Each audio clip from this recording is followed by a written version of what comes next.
پاکستان کے بین الاقوامی شہر کراچی میں فائر بریگیڈ کا عملہ محض یا تو سیاسی بنیادوں پر یا آمدنی کی بنیاد پر چلایا جا رہا ہے۔ فائر بریگیڈ کسی بھی ملک میں ریڑھ کی ہڈی کی حیثیت رکھتا ہے، لیکن بلدیہ عظمیٰ کراچی میں فائر بریگیڈ مذاق بنا ہوا ہے۔ یہاں پر موجود افسران نے جب بلدیہ عظمیٰ کراچی میں حکومت کی، وہ اس کی بہتری کے لیے کبھی اقدامات نہیں کیے۔ 10-15 سالوں تک ایک سیٹ پہ چمٹے رہنے والے افسران نے بلدیہ عظمیٰ کراچی کو تباہی کی طرف ہی دھکیلا، اپنی آمدنی بڑھائی، اپنے اثاثے بڑھائے، لیکن شہر کی خدمت کرنے والے فائر بریگیڈ کو لاوارث چھوڑ دیا۔ بین الاقوامی شہر کراچی کے بلدیہ عظمیٰ کراچی کے فائر بریگیڈ کی حالت انتہائی ابتر ہو چکی ہے۔ فائر بریگیڈ کے لیے 29 اکتوبر 1970 کی CR نمبر 1633 کے مطابق کسی بھی فائر آفیسر کے لیے BSc فزکس اور کیمسٹری لازمی ہے، اور اس کے لیے تجربے کی بھی ضرورت، قرارداد میں تجربہ بھی ضروری قرار دیا گیا ہے، جبکہ فائر آفیسر کے لیے کسی فائر فائٹنگ ٹریننگ انسٹیٹیوٹ کے سرٹیفکیٹ کے ساتھ ساتھ 7 سال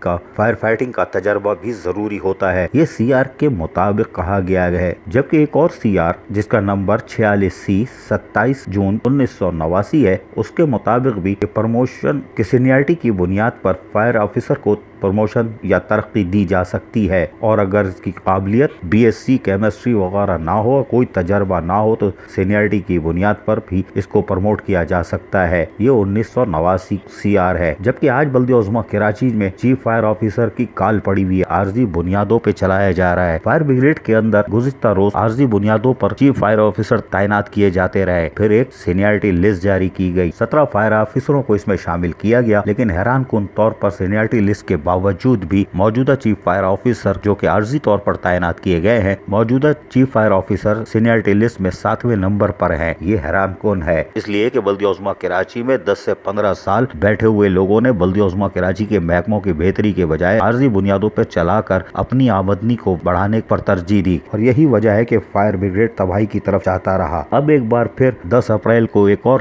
لیٹر سینئر ڈائریکٹر HRM کی طرف سے جاری کیا جاتا ہے، جس میں ان کے پروموشن اور انٹرویوز میڈیکل کے حوالے سے بتایا جاتا ہے، لیکن یہ نہیں بتایا جاتا کہ گزشتہ 15 سال سے کسی بھی فائر آفیسر کو کسی مستند ادارے میں ٹریننگ کے لیے کیوں نہیں بھیجا گیا۔ کیا بلدیہ عظمیٰ کراچی میں کوئی اہل افسر نہیں ہے؟ کراچی میں آگ بجھانے کے لیے پھر فائر مین ہی کافی ہیں، یا اس کو عارضی بنیادوں پہ چلانے والے 15 سالوں سے بیٹھے ہوئے افسران؟ یہ ہے بلدیہ عظمیٰ کراچی میٹروپولیٹن کارپوریشن، جس کے اپنے فائر بریگیڈ اسٹیشن کی یہ حال ہے کہ یہاں کوئی اہل چیف فائر آفیسر ہی دستیاب نہیں ہے، لیکن آج بھی منتخب نمائندے غافل ہیں، اور عارضی بنیادوں پہ اتنے اہم محکمے میں تقرریاں جاری ہیں، لیکن کوئی سننے والا نہیں، کوئی دیکھنے والا نہیں، جس سے منتخب نمائندوں کے ساتھ ساتھ میٹروپولیٹن کمشنر اور دیگر افسران کی قابلیت کا اندازہ کھل کے سامنے آ جاتا ہے کہ ان کو کراچی کے ساتھ ساتھ بلدیہ عظمیٰ کراچی اور کراچی والوں سے کتنی محبت ہے کہ ان کا فائر بریگیڈ کا محکمہ ہی لاوارث چل رہا ہے۔ عزیز عارف، KBS بلدیاتی نیوز کراچی۔